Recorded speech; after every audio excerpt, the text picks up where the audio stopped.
કેમ છો મિત્રો? મજામાં ને? હું પણ મજામાં. ચાલો આજે પાછી એક વાર્તા કરીએ.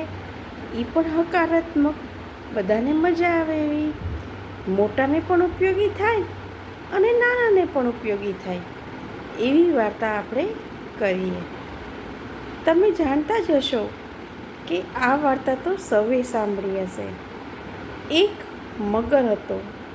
એ તળાવમાં રહેતો હતો અને ઉપર ઝાડ ઉપર એક વાંદરાભાઈ રહેતા હતા. વાંદરાભાઈ રહેતા હતા. બંને વચ્ચે, મગર અને વાંદરા વચ્ચે દોસ્તી થઈ ગઈ.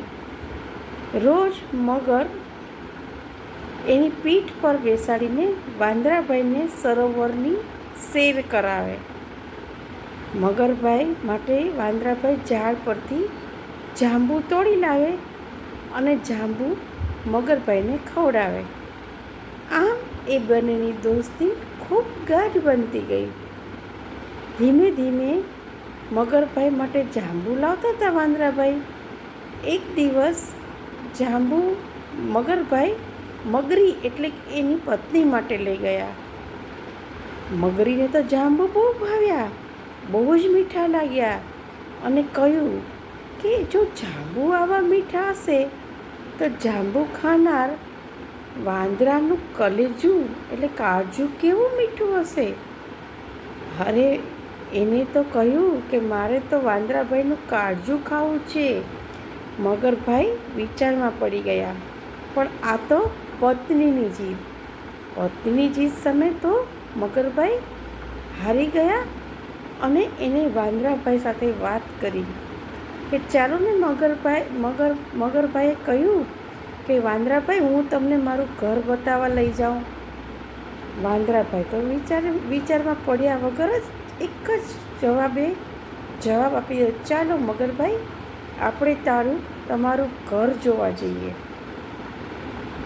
રસ્તામાં મગરભાઈથી ભૂલી જવાય છે કે મગરી કહેતી હતી કે આટલા સ્વાદિષ્ટ જાંબુ ખવડાવનાર વાંદરાભાઈનું કાળજું કેવું મીઠું હશે. આમાં વાંદરાભાઈ ચતુર હતા. એ સમજી ગયા કે મગરી મારો શિકાર કરવા માગે છે. આથી એને યુક્તિ કરી કે મગરભાઈ મારું કાળજું હું તો ઝાડ પર ભૂલીને આવ્યો છું. હા, મગરભાઈ તો પાછું વળ્યા અને ઝાડ તરફ, કિનારે ઝાડ હતું એ તરફ જવા લાગ્યા. જેવા કિનારે પહોંચ્યા વાંદરાભાઈ કૂદકો મારી અને ઝાડ પર ચડી ગયા અને કહ્યું કે મગરભાઈ હું મૂર્ખ નથી. મારું કાળજું તો મારી પાસે જ હતું, પરંતુ તમારી પત્ની મગરીએ મારું કાળજું ખાવાનું કહ્યું, એથી હું મારો જીવ બચાવવા પાછો આવી ગયો. સમજી ગયા ને મિત્રો? ક્યારેક મુશ્કેલીમાં ફસાવ તો યુક્તિ વાપરીને એમાંથી બહાર નીકળતા તમને આવડવું જોઈએ. ક્યાંય ફસાવાથી ગભરાવાની જરૂર નથી. એમાંથી બહાર નીકળવાના રસ્તા મગજને કસો તો મળી જ રહે છે.